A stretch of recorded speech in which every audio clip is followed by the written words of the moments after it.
Hello, my name is Imara Jones, special correspondent here at the Bioneers conference to delve into what that movement, the Bioneers movement, can do to help us all heal ourselves, the planet, as well as our nation at this critical time. And right now I'm thrilled to be joined by Joshua Fouts, who is the Executive Director of Bioneers. Welcome, and thank you for taking the time to talk to us. Oh, it's such a thrill to be here, and thanks to FSTV for being at Bioneers this year. What a dream, what a great partnership. We're thrilled. So one of the questions that I had is just a basic question. What's a Bioneer? I was like, is this an Elon Musk thing? Am I ready to sort of blast off into space? But it's much more kind of essential than that.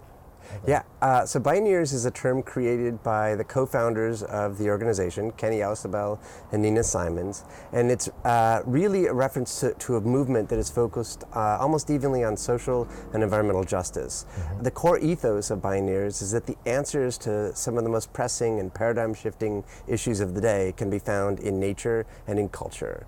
And so to that end, we have topics that range at this gathering focusing on racial justice, food justice, and environmental justice, eco-wisdom. Where are the answers that indigenous cultures can help us to inform and deal with some of the crises of today? In San Francisco, for example, the west coast of California has been plagued by forest fires. It's an endemic issue that recurs throughout time, and we've looked to indigenous peoples for their historic knowledge of how to manage these crises. So what does nature have to teach us about ways to solve these pressing issues and the union between environmental degradation and the lack of social cohesion, political and economic injustices? What is the link between those, and how does Bioneers help us kind of untangle that? I think one of the things that Bioneers is a proponent of is that there is an interdependency between all species. There is a continuum. The difference that we have between others is one of degree rather than kind. One of the big efforts that we've been highlighting this year, Bioneers really serves as sort of a platform for some of the smartest people you've never heard of, people that I might refer to as solutionaries. If you're going to make it onto the Bioneers stage, you have to be someone who's come up with practical solutions, practical, implementable solutions for some of the most paradigm-shifting issues of the day. And to look into nature, we look at how is it that nature solves problems. One of the ways that we've highlighted on the stages of Bioneers is the concept called biomimicry. Rather than reinventing nature, how can we emulate or learn from nature? Another example is last year we had a speaker by the name of John Warner, who's a green chemist. John's son tragically died from an environmentally caused form of cancer. And he said, why have I been working all these years to imitate nature or replicate it instead of emulating it? So what he did was he created a green chemistry business. He looked to non-toxic ways of doing practical things. One of his first discoveries was hair dye. People who dye their hair put chemical toxins into their skin that ultimately dyes their hair. He found a way that you could use tree bark and beetle juice to actually create a non-toxic hair dye. The next year, investors invested in a company, and he's now launched the company. So that's some examples of ways that we're looking to nature for solutions that are less toxic, healthy, and so on.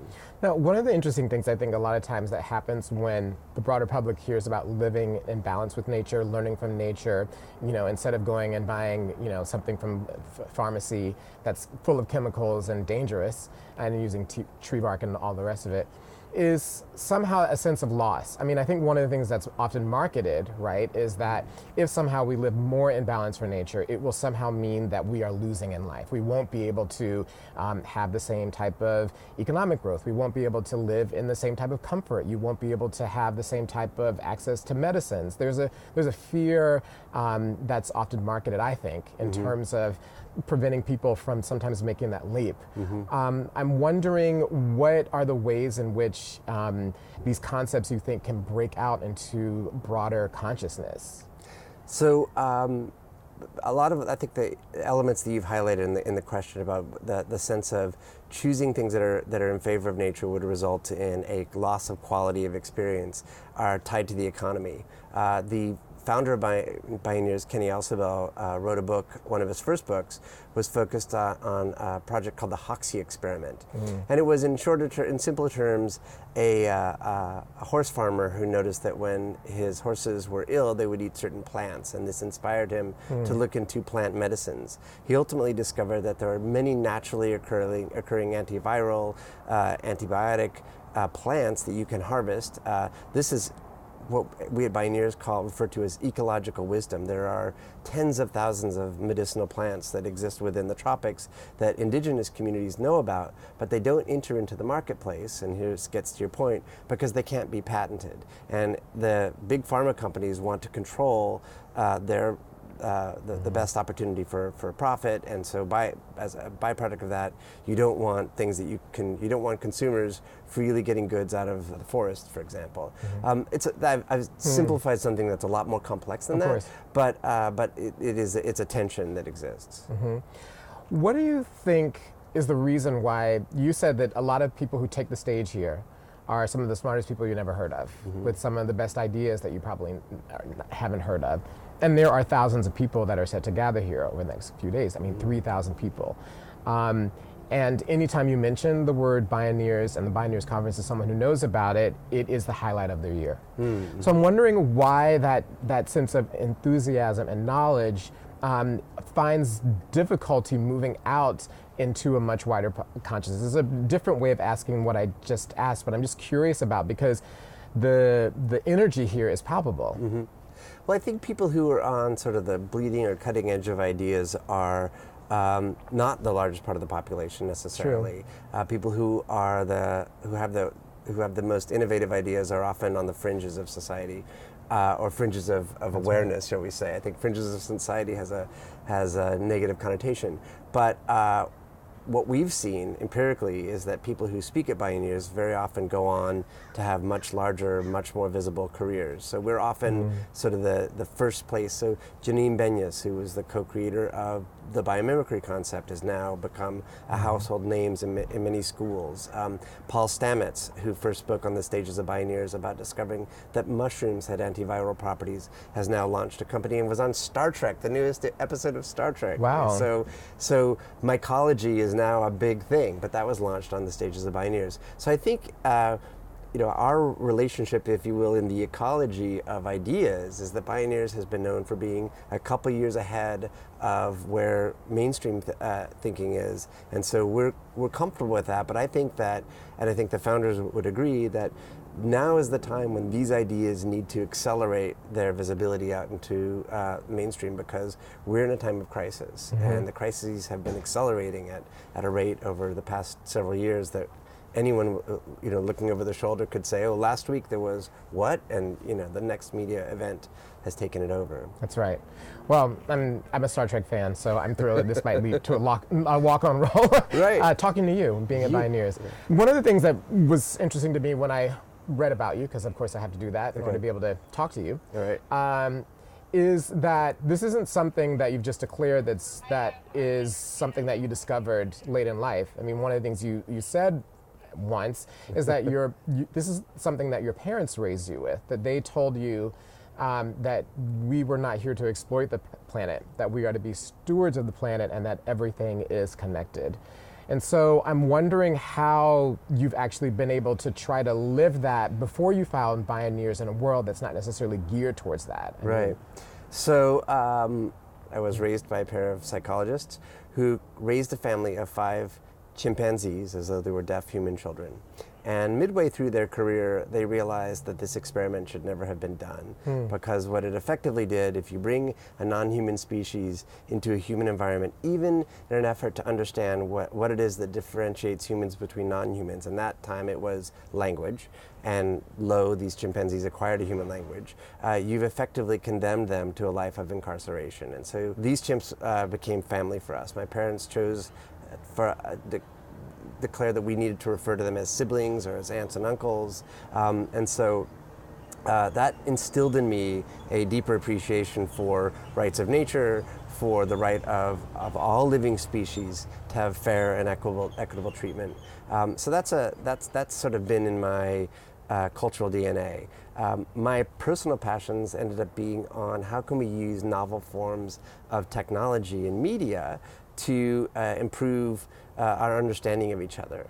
And I guess thinking about it through this conversation with you, if you think about sign language itself is a communication medium. Maybe my parents were into interspecies communication, and I'm into interspecies communication. So I think that's what I actually ended up on the stages of Bioneers because of a project that I had done looking at how virtual worlds and digital environments could be used to facilitate better understanding between cultures with no opportunity for physical violence. So it's in the broader family of related disciplines, but not, but it's my own expression of it. Yeah, it's interesting that you mentioned that there are ways to do that. There are ways for us to have these conversations between radically different people in peaceful ways, and then we still have, as we learned recently, the murder of indigenous people in Brazil because they were sitting on a resource that someone wanted. It's as if in some ways, the lessons of the last 500 years are still haven't been learned. At this moment of upheaval, as you said, and constant crises, what do you think that Bioneers has at its heart that is an answer to that? I think Bioneers has at its heart hope and a strong conviction that the solutions are out there, and that the solutions can be found by looking within nature and looking within culture and listening to culture, and setting aside ego. I think ego is a strong and distracting part of what it means to be human, and coming in with a sense of humility and being able to look to, say, nations or cultures that have been living in the Americas for thousands of years, who have a much deeper understanding of the geography, who have a much deeper understanding of how the climate works and how to adapt to it and survive to it, who have a much longer practice in, say, democracy and coexistence, is a level of humility that could serve us all really well. And I think that's the kind of attitude that people who are at Bioneers, who are drawn to Bioneers, carry with them, and hopefully after another weekend together we'll feel even more energized and informed with those kinds of ideas. Yeah, I mean, on the issue of ego, that's clearly at work as a backdrop in the world right now, and understanding that everything is interconnected brings about a humility, would you say? Is that how in that is Bioneers an answer? Yeah, I think that's exactly the answer. I think understanding that that you and I are connected, that we're all connected, all species are connected, takes away that sense of I am alone in the world, and makes it more I'm interconnected in the world. My dad likes to cite an example of when he was talking about the difference between chimps and humans and how it's a difference in degree and kind. He says, if you were facing a chimpanzee and she took the hand of her mother, and you took the hand of your mother, and you had a chain of mothers, and you went out the fairgrounds here, and you got on the freeway and went all the way to New York City. By the time you got to New York City, these two mothers would take the hand of the same individual. So that's the sort of physical expression over time of the interconnectedness that we have between species. And so when we see that, hopefully we can get a sense of the fact that we're all interdependent, that all of us as humans are related, and all of us thus are responsible for taking care of our brother and sister. Right. So as a person who looks at these interlocking systems and what they communicate, what do you think the era of crisis that we're in is communicating to us? I mean, it's palpable. I think the era of crisis is calling upon us to take a more self-reflective look at all of our policies on planning, on water usage, on soil usage, on growth. We have been, for the last several hundred years, certainly the last 75 years, in a massive period of growth in Western industrialized nations. And that growth is not sustainable. It's not sustainable for the planet, and we need to come up with ways that are much more in tune with a collaborative relationship with our planet, an interdependent relationship with our planet. We're just an anomaly. The fact that we're here is random. And our planet will continue on as many smart scientists have said, That's for millions of years without us. It doesn't need us. We need it. And our exploitative approaches to that which we need, and if borrowing from, if you will, the words of Native Americans, their mother, our Mother Earth, and exploiting our mother is actually a sacrilege. No human, and if you're thinking about it on a granular level, you nor I, it is one of the to not call your mother on a weekend is a cultural disrespect, and I think that our mother is calling us, and that's the planet, and we need to answer that call. Yeah, it's interesting. I just saw a documentary called Sherpa, and it's very much about how people in Nepal believe that that's what, there is a series of crises from 2014 onward at the Himalayas. It's called Chomolungma, I guess, in their native language. And they said, she is telling us that we are disrespecting her and that we shouldn't come up here anymore. That's what these things communicate. And it is a deep idea that there is a connection between where we are and who we are. How do you think that feeds into sickness? That idea, this idea. I mean, what role does sickness have to play in terms of manifesting that in any way?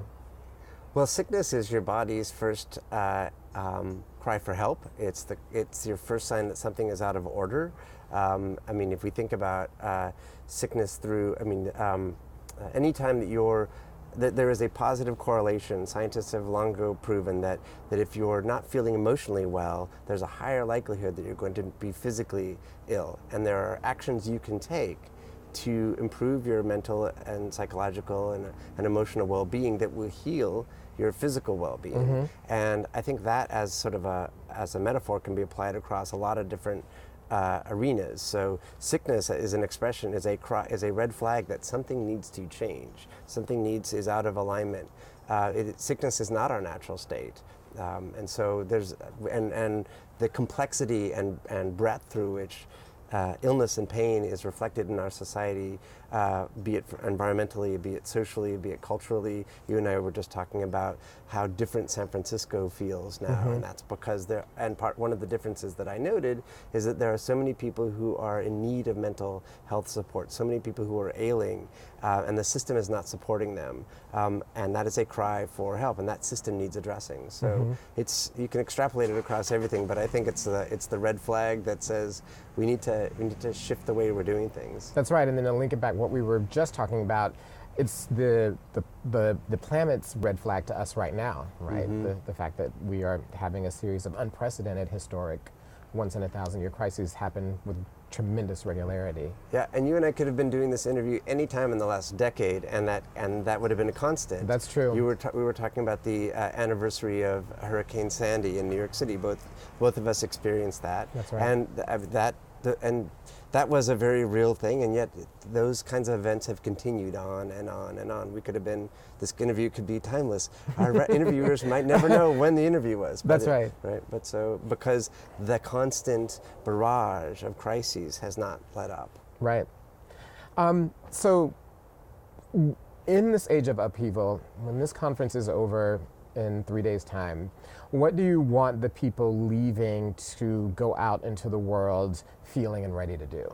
So if you, to borrow from the words of the people who come to the conference, a lot of people say that a lot of people in our conference self-identify as activists, and they describe Bioneers as a place where they go to sort of get their marching orders for the year, to get a deeper understanding of the issues and concerns that they need to take action on. Kenny and Nina, the co-founders, describe Bioneers as the movement of movements, or a network of networks. And so another thing that you'll see here is a gathering of a lot of nonprofits, a lot of organizations, a lot of movements themselves, who are also kind of reconvening.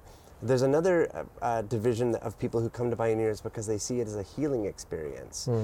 They find it that against the backdrop of all the strife that we see on the planet today, this is a place where they come to refill their psychological, emotional cup and to go back into the year. So it's I've often described Bioneers as sort of a multifaceted prism.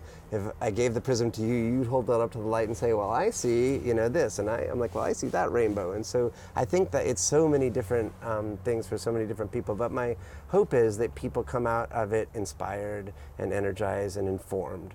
And I think what whatever that information means or needs to be for you, I hope it's the right one. And final question. Many of the people that are watching will see this after Bioneers has ended. And so what are the ways in which they can connect with these ideas, connect with these organizations, connect with these people throughout the year? Well, you can watch FSTV for starters. FSTV is one of the longest carrying channels that carries Bioneers, so you can experience Bioneers year round. He said that on his own. I did say that. It wasn't even a setup, people. But so no, definitely. I mean, I think that's one of the things that we're committed to is trying to make Bioneers accessible year round online, and the way that we can do that is through partnerships with FSTV organizations that already have deep experience in distributing stories across platforms that are consistent with how people are getting their news and information these days. And so that's I think the best way. Another way that we're exploring it is through a program that we're calling Bioneers Media Pollinators, and that is how can we help, if you're someone who feels so inspired when you leave Bioneers that you want to take this idea to your community, how can you do that? Again, I look at that as partnerships with organizations like FSTV, because I would say it's kind of hilarious, and this is not a setup, but several of our donors, we're a nonprofit just like FSTV. We rely on donations of individuals to sustain us and help us continue to do the work we do. But I'll get calls from our donors saying, I just saw such and such on FSTV. So it's, there's an interdependent relationship. What were we talking about at the beginning of the conversation? That's right, an ecosystem. This is the symbiosis of Bioneers and FSTV.